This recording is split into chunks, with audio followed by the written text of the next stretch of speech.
Welcome back to Philosopherse podcast. Today we're diving into a heady topic, the complex relationship between Søren Kierkegaard and Friedrich Nietzsche, two titans of existentialism and nihilism. Could you give our listeners a quick overview of what we're about to explore? Absolutely. Kierkegaard and Nietzsche are often seen as the forefathers of existentialism and nihilism, but their approaches are distinct.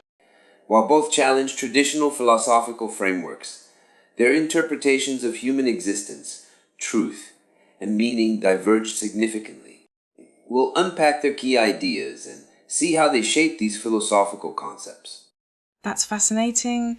Before we delve into their differences, let's establish a common ground. Could you explain what existentialism and nihilism actually mean? Certainly. Existentialism, often associated with Kierkegaard, Sartre, and Camus, emphasizes individual freedom, responsibility, and the meaninglessness of existence in a world without inherent purpose. Existentialists believe that individuals are free to create their own meaning and values, but this freedom comes with the burden of responsibility for their choices. So, it's not just about freedom in the sense of I can choose what I want for dinner. We're talking about a deeper kind of freedom, right? Precisely. Existentialism explores the freedom to define oneself and one's place in the world, even in the face of a seemingly meaningless existence. It's a philosophy of action, urging individuals to embrace their freedom and responsibility. Imagine a painter who rejects the constraints of traditional art styles and chooses to create something entirely new, as something that reflects their unique vision. That's the kind of freedom existentialism champions. Okay, I think I'm getting it. But what about nihilism? What does that mean? Nihilism, often associated with Nietzsche, refers to the belief that life is inherently meaningless and without objective value. It's not just a bleak outlook, it can take different forms. Passive nihilism simply accepts this meaninglessness, while active nihilism seeks to dismantle existing values and structures. So, it's not just about giving up, but about actively challenging the status quo. Exactly. Nietzsche saw nihilism as a necessary stage in human development, a crisis that could be overcome through the creation of new values and a revaluation of all values. He believed that traditional morality, with its emphasis on God, reason, and objective values, had become obsolete and was hindering human flourishing. He argued that we must embrace the death of God and create new values based on the affirmation of life and the will to power. That's a lot to take in. So, how do Kierkegaard and Nietzsche differ in their views on these concepts? Let's start with subjectivity. Both emphasize the importance of individual experience and interpretation. For Kierkegaard, this subjectivity was central to his understanding of faith, which he saw as a personal leap beyond reason. A leap of faith? Can you explain that further? Imagine you're standing at a crossroads. You have a map, but it's incomplete. You can follow the known paths, but you might miss something incredible beyond the map's boundaries. Kierkegaard's leap of faith is like choosing to step off the map, trusting in something beyond your current understanding, even if it seems irrational. It's about embracing the unknown and accepting the possibility of something greater than what you can comprehend through reason alone. So, it's not about having evidence for God's existence, but about choosing to believe. Precisely, it's a radical decision to embrace the unknown and the paradoxical nature of faith. That's a lot to take in. What about Nietzsche's approach to subjectivity? Nietzsche focused on the concept of the will to power, which he saw as the fundamental driving force of human action. It's a constant striving for self-affirmation, a drive to create, express oneself, and assert one's individuality. That sounds a bit abstract. Could you give us an example? Think of a musician who pours their heart and soul into creating music. They're not driven by external rewards or societal expectations. They're driven by an inner force, a will to power, to express themselves through their art. They strive to create something unique, something that reflects their own unique perspective and vision. Or consider a scientist who dedicates their life to unraveling the mysteries of the universe.